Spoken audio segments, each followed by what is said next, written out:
Hello and welcome to another episode of Marketing Corner. Woo!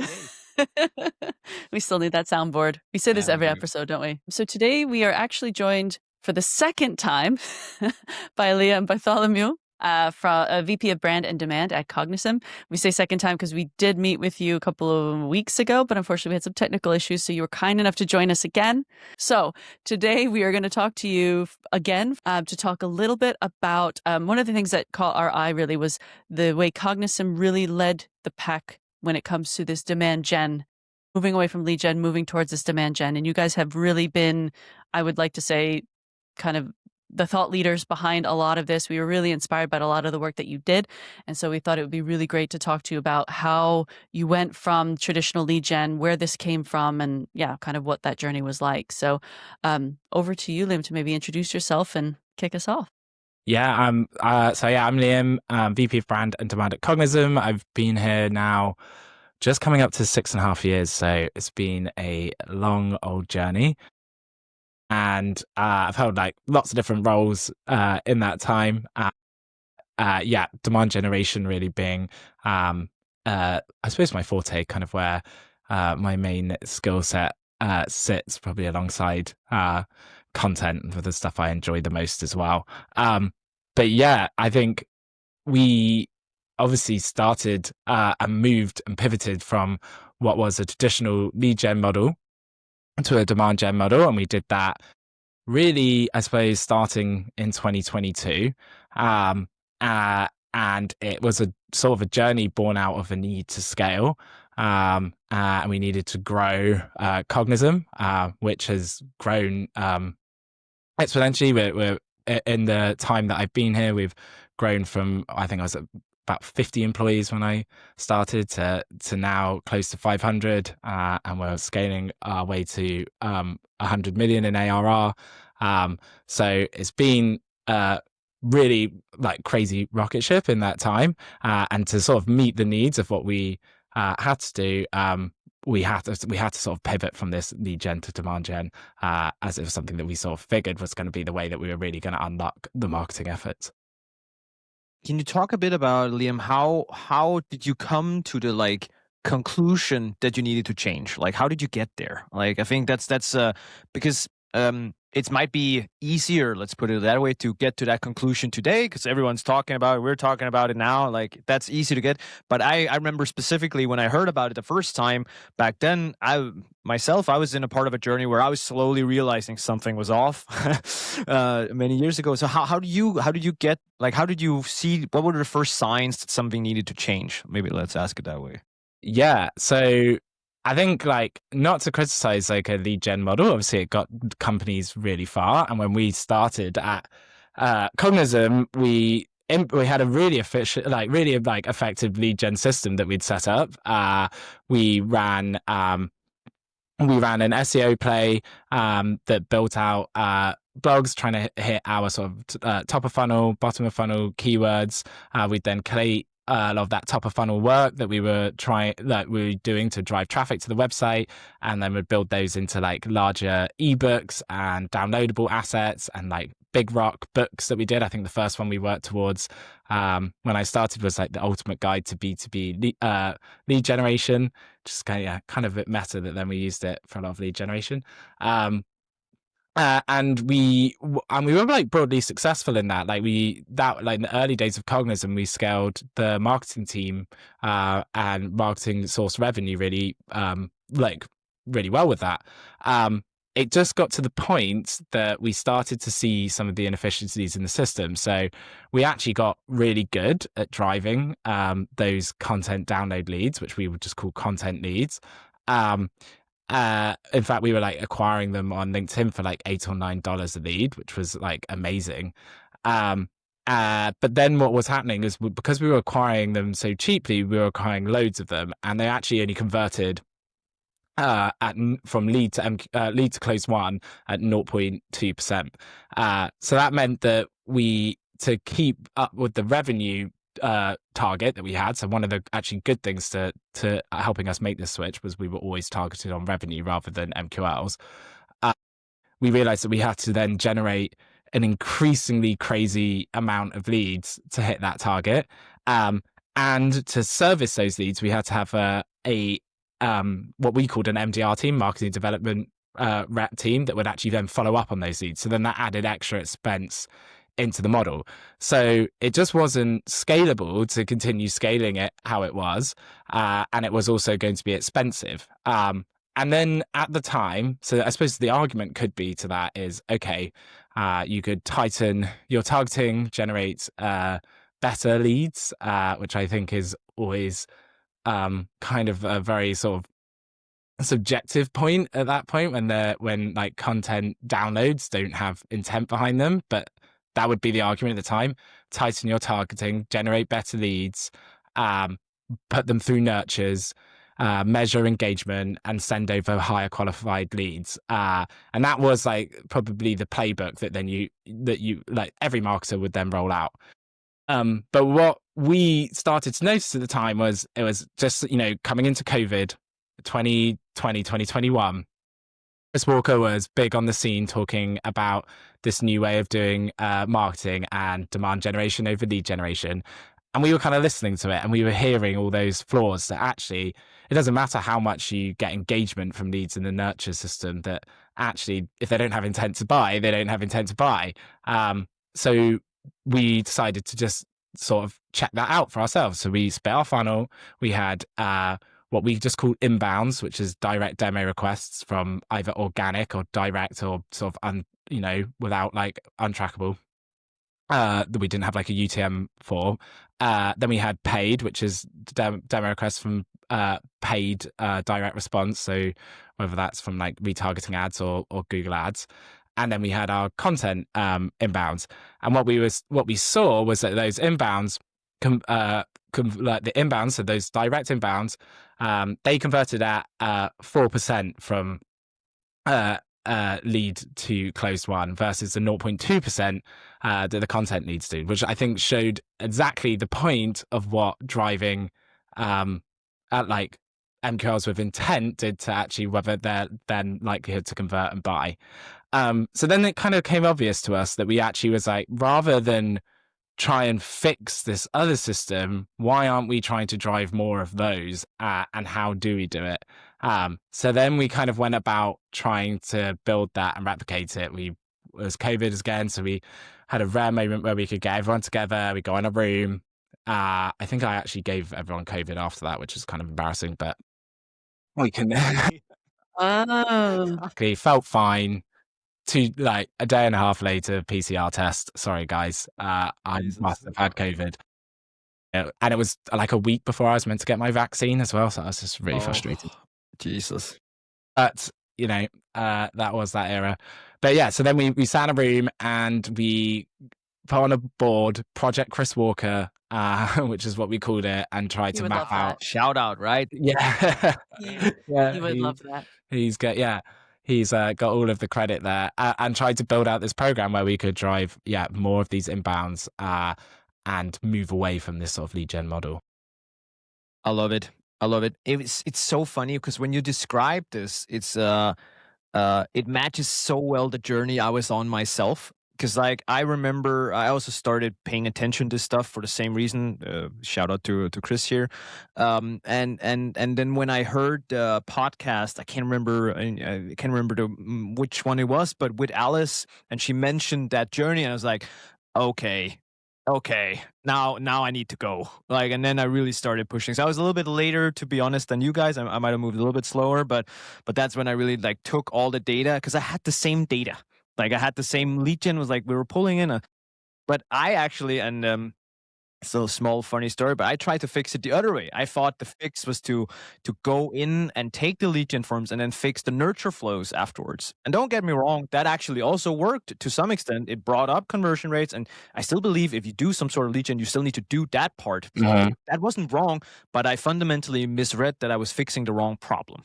Mm-hmm. And I think you guys were faster to identify what the real problem was. I love I that. think all of it comes back down to intent, right? And the thing is that we marketers, the reason we get a bad rap, in my opinion, is we kind of hang our hat on someone gave us their email right? And here's an email sales. We did our job. And I also, just slightly anecdotally, but when I was earlier in my career, I was measured on MQLs, right? How many people are going to give you your email address? And I remember saying to my boss at the time, so in theory, I could have my whole family sign up. They don't have to turn up. They'll never be customers, but I've hit my target, right? Like Mhm. I could do that. And that was where it was this kind of realization of like, oh, okay, yeah, no, this isn't right. So I think applaud you guys for making that decision Mhm. without external influence telling you this isn't good enough. But Yeah.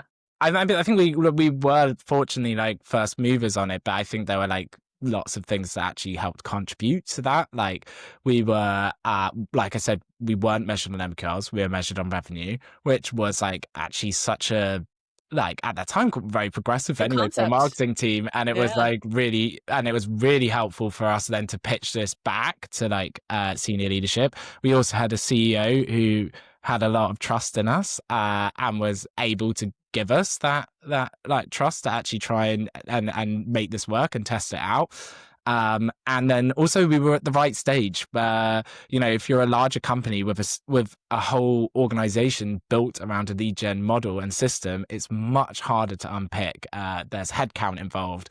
There's like huge, like there's lots of like elements to it, like RevOps systems that are set up that then make the tweaking side like much more appealing and actually super like way less risky. If you can make any movement in your conversion rates in that model, it's obviously going to make more sense. So I think there was a large part of like it was good time and then, you know, the bold move that we had to take, and even then it was bold. Like we you know, we didn't just turn one off and jump to the next. We were fortunate enough as well that we were given a testing budget alongside our existing system to then actually try test it out, roll it out, and see if we could drive inbounds over that testing period and actually show that we could do this, and actually show the benefit in that small test versus like just going, okay, gung ho, we're just going all the way this way, which could have been really risky if we hadn't actually been able to drive that initial like inbound demand. Love it. Love it. Love it. So how do you like, can we talk a little bit about like, let's call it a transition story? Like, cause, I think, I've done a lot of these cases where I've transitioned people from lead gen to demand gen. And these days I can sometimes be a little bit more hardcore and just like, okay, we just switch it from day to day. And then we just like completely switch budgets and everything. But at least back then, my impression is not that you were able to do that. So how do you transition from, like, can you walk through me like some of the steps you took to actually make this transition happen, like in reality? Yeah, so I think first of all we had to, so we kept the lead gen side running, and we just kept that going, and then we were really like thinking about, okay, how do we drive additional inbounds, and we just mapped out all the things that Chris was talking about, and one of the first things that you need to do is obviously ungate your content, but ungating your content on its own isn't enough. We did actually manage to see measurable impacts because that's the first thing we did. We just ungated it and just ungated the existing content we had built for lead gen. And we did actually were able to see measurable movement in direct demo requests from doing that. But it was with urgency that we actually had to diversify that and create more content that's actually going to benefit a demand generation approach. And the main reason for that is like lead gen content is very different to demand gen content. Lead gen content, you've got a gated asset. You don't have to give that content away up front, which obviously if it has two benefits, one's for good marketers, one's for bad. If it's really good content, use it as a lure to get people in to fill out the demo form. If it's bad content, it doesn't matter because you can just do a really catchy title and someone will fill out the form, you'll get your lead, and then they'll realize it's bad content. When you're running a demand gen model, the content has to be good, number one, straight away, and it has to be engaging and it has to be easy to be consumed. And then that just makes you realize that ebooks aren't always the most easily consumed pieces of content. So we had to diversify the content that we were running. That means thinking more about video, which you're limited under on a lead gen model because, like, yes, it drives awareness, but it doesn't necessarily drive like MQLs or leads that people want to see. Whereas now it's one of their like videos, like, and increasingly more and more every year, one of the main ways that people consume information. So it was a massive driver in a demand gen model. So diversifying into video, it also means like when we're creating large content assets that actually we want to push those ungated on the website. So then we've got to learn about creating interactive website experiences as well. There's other content that unlocks, like running a podcast like this. You can start to do those things. Whereas before, under the lead gen model, really hard to get started because everyone's like, okay, great, but how many leads has it brought? So diversifying and changing the whole content system was probably the first place that we had to start. And then also you have to think about how you bring that to market and distribution. So, previously you could just set a lot of your campaigns running on things like LinkedIn and other ways of like capturing data as like purely set up with the objective of driving leads. Now we had to actually think about, all right, what are the key metrics that we're actually trying to drive from these channels if we're not driving leads? Like, what? That's like a minefield, right?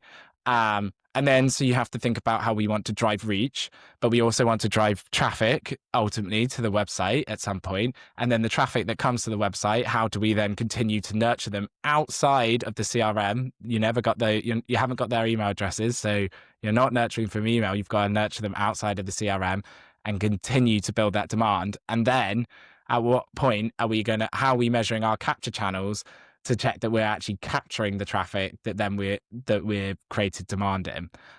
So that just meant a whole restructuring of our paid media and setting that up. So with goals to drive reach, goals to drive campaigns to drive traffic, a retargeting program that was enabled us to actually then capture that traffic, and a Google Ads program that was aimed to match and not just drive MQLs, but actually capture the high intent traffic that we've generated. Because if those two things mismatch, you could still be generating a ton of, or would be paid inbounds for us that are actually ineffective.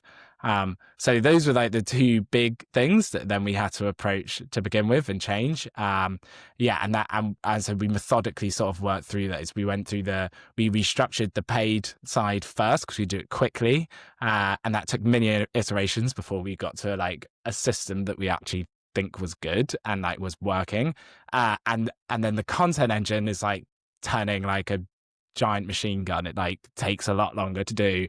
Like Yeah. right? Like that. Yeah. I hear you. Yeah. Exactly. And also takes a huge amount of experimentation, because you might have some ideas about what good content is, but until you are able to put it out there and measure it, it takes a while to actually build out that strategy. So then that bit took longer to follow, which meant that the success of our results like built exponentially over time. And I don't think it was just in that we were creating demand. I think it was we were just also getting better at it as well.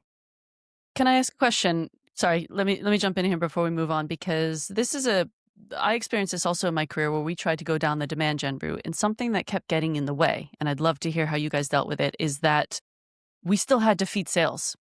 Sales still had targets. And so when we started ungating things and we started going, no, we need to nurture leads, the things we handed them kind of dried up, because we used to hand them things that weren't necessarily ready, but they had something to work with. They had something to play with. It took a lot of time, and 90% of the time they'd say these are crap and these are terrible. But you get into that flow of like, here you go, sales, here's 40 leads to work with.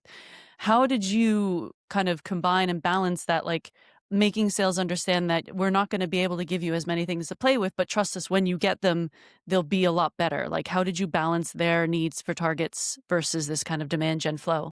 Yeah, we had two things that I think set us up beneficially to like for success to be able to do that. One, that there was the MDR organization that was owned by us, so we could taper that down as we saw fit. So then there was an outbound SDR organization, and then basically an inbound SDR organization, because they were purely fed by marketing leads. As we tapered off that content production, we were able to, and we were growing fast, we were able to move like that headcount then just back to an outbound SDR and give them that opportunity. So that means that like volume for them, we could sort of control that switch over.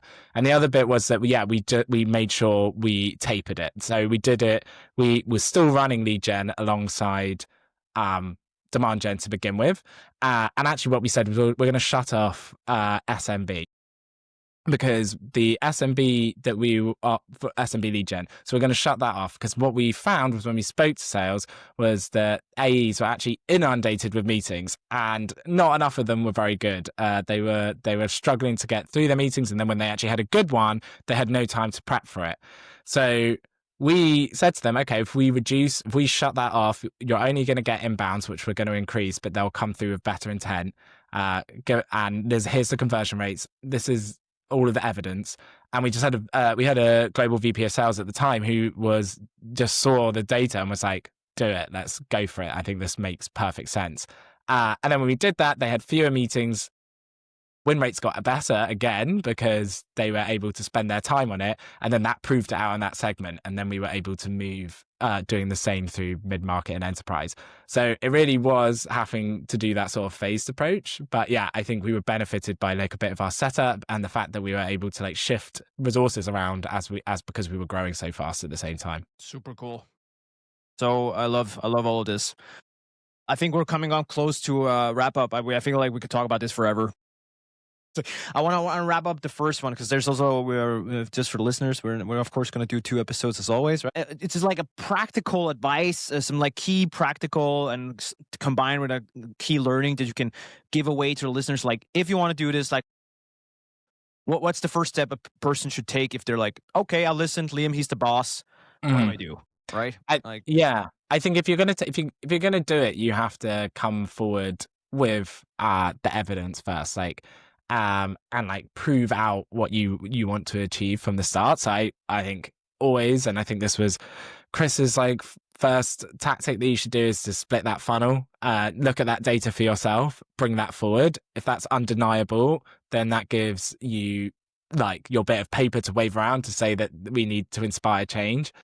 And then the rest of it, I think, would be about, there's bits you can do on the side alongside a lead gen model, even if you didn't then get buy-in to immediately test it or make that switch, that you can then start to show that you can benefit driving inbounds, and which will then benefit you if you do that switch. So that is like working on that content engine, setting up a few separate campaigns that run ungated like content, and like a belt on a different like program of like trying to drive reach rather than just lead gen. And you can actually, if you start to see those small changes and switch towards it, as you bring one up, you can sort of taper the other off. And I think that would just be my advice.